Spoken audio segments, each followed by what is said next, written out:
Bonjour et bienvenue sur cette vidéo. Aujourd'hui, comme promis, on va parler du burn-out, de l'épuisement professionnel, surtout chez les entrepreneurs spirituels et holistiques. Donc, je le dis souvent, les entrepreneurs du mieux-être. Donc, ça veut dire tout ce qui touche à la dimension de l'accompagnement de près ou de loin. Alors, déjà, ça pourrait en surprendre plus d'un parce que beaucoup sont en épuisement professionnel, mais c'est souvent des personnes qui sont, comment dirais-je, salariées. Donc, ils se disent, bah, je suis en épuisement professionnel parce que, je nettoie mes lunettes parce que je veux bien. Je suis en épuisement professionnel parce que je n'aime pas mon métier, ma hiérarchie, le cadre, l'entreprise. Mais dites-vous bien que le burn-out existe aussi chez des professionnels du mieux-être. Euh, Pourtant, ils aiment leur métier et c'est leur volonté, était réellement d'apporter du mieux-être aux autres, mais heu, bah, ils sont tombés dans le piège et donc ils ont expérimenté l'épuisement professionnel, le burn-out. Ce qui a été effectivement mon cas, à ma grande surprise et je vais simplement vous dire, énumérer les raisons pour lesquelles, bah, on a pu tomber dans le piège, tout simplement. Donc, l'une des premières raisons, c'est que, souvent quand on est dans cette dimension-là, bah, c'est plutôt lié au fait on peut, expérimenter le syndrome du sauveur. Vous vous souvenez du, fameux triangle? Beh, c'est possible effectivement, surtout quand on démarre, on est débutant, on veut aider tout le monde, on sauver tout le monde et à un moment donné, c'est comme si on condamnait, la personne qui nous demande, une consultation, de l'aide, de l'accompagnement et qu'on considérait dans notre tête que si on refusait et beh, cette personne était perdue. Alors que c'est lui enlever son pouvoir que d'envisager ce genre de choses.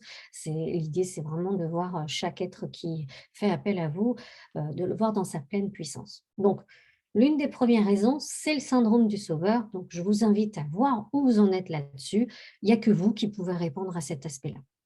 Donc, je vous demande aussi de l'observer. La deuxième raison, c'est que souvent, on ne sait pas dire non. Et encore pire, quand on démarre, le non, on l'évite. On dit oui à tout. Donc l'idée, c'est aussi de savoir se respecter, savoir se ménager et sentir quand c'est juste et quand ça ne l'est pas. Ensuite, ça aussi, c'est des choses que j'ai remarquées, dans bon nombre de personnes dans ma communauté ou dans les personnes que j'accompagne, la conscience du manque. Je dis oui à tout parce qu'on ne sait jamais, peut-être que ça pourrait s'arrêter pendant un moment et dans ces cas-là, je serais bien embêtée.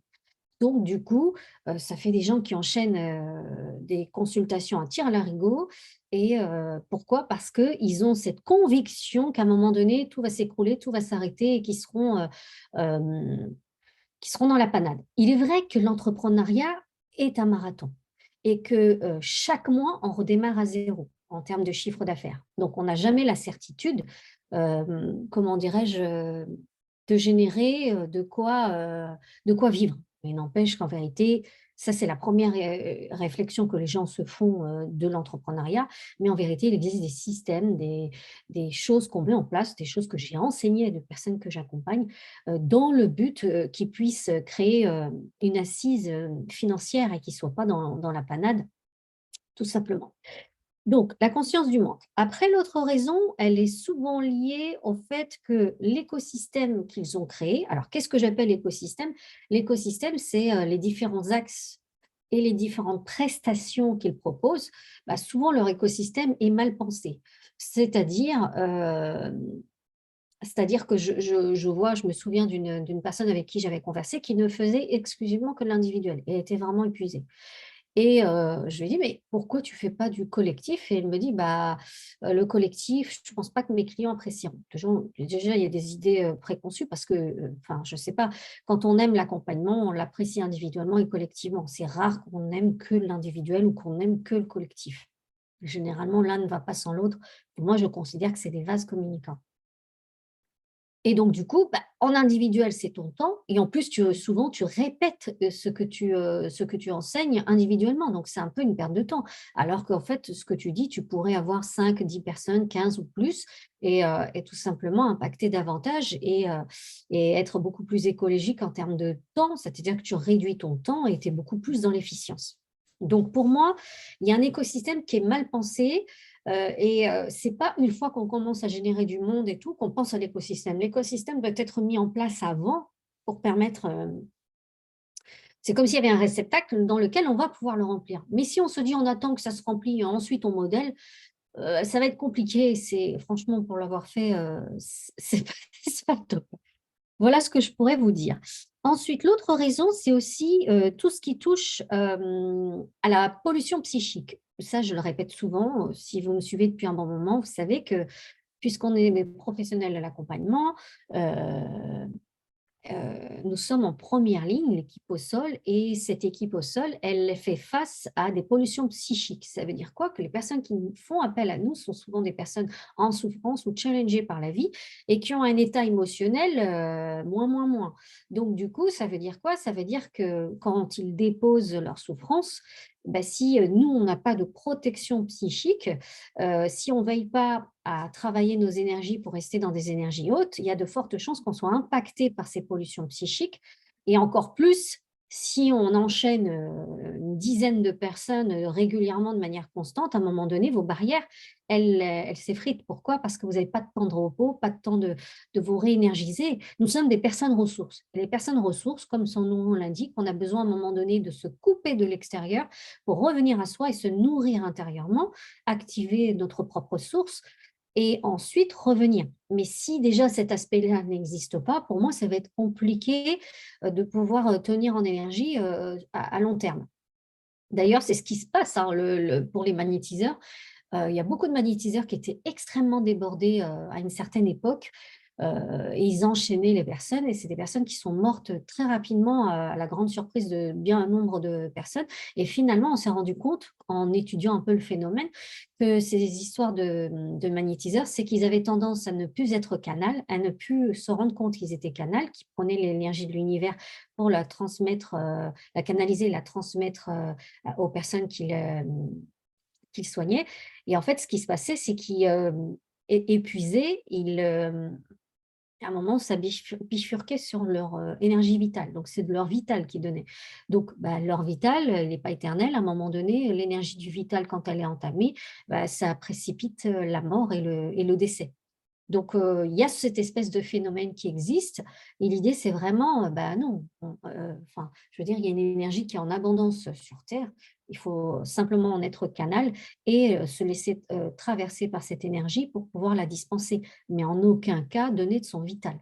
Donc ça, c'est la petite parenthèse concernant le cas des thérapeutes, des personnes qui magnétisent ou qui, travaillent avec l'énergie. Enfin, voilà ce que je peux vous dire.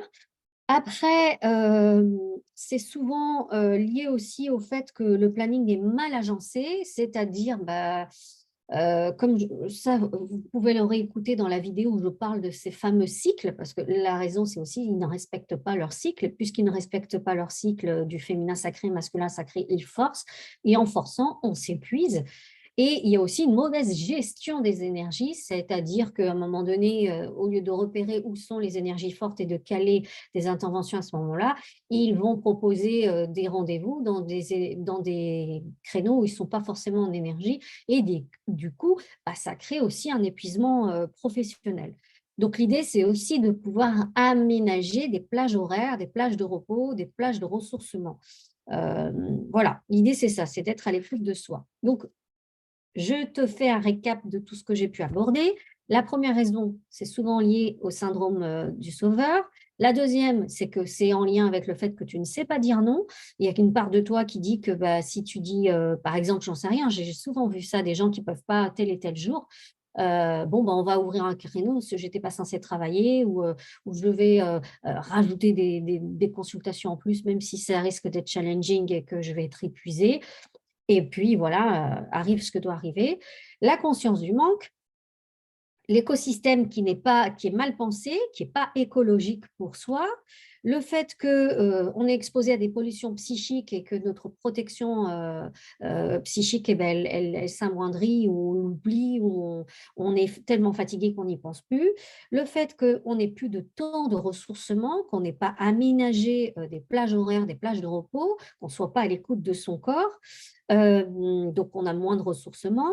Ensuite, que notre planning est fait de manière totalement déséquilibré et qui génère un stress parce qu'on est obligé de courir et que bah, c'est à flux tendu, donc c'est pas terrible. Et le fait aussi de ne pas être à l'écoute de ses propres cycles de productivité et d'efficience, à savoir le cycle féminin, le cycle masculin. N'hésitez pas à revoir la vidéo à ce sujet. Pour moi, ce sont toutes les raisons pour lesquelles les professionnels du mieux-être peuvent être confrontés à un moment donné de leur vie professionnelle à ce phénomène-là. Le burn-out, oui, il existe, certes. Il y a de multiples raisons pour lesquelles il existe, mais sachez qu'en tout cas, dans ce cas de figure, ce n'est pas parce on n'a pas de sens ou qu'on ne donne pas de sens à ce qu'on fait et tout ça. Bien au contraire, généralement, les gens qui se lancent là-dedans sont vraiment super satisfaits et honorés de pouvoir contribuer à cette humanité. Mais souvent, il y a des pièges derrière cet aspect-là. Il faut simplement les prendre en considération. Alors et vous, qu'est-ce que vous en pensez? Est-ce que ça vous parle tout ce que je viens de vous dire? Je vous dis à très bientôt, hâte de vous lire, hâte de lire vos commentaires sur YouTube. À bientôt.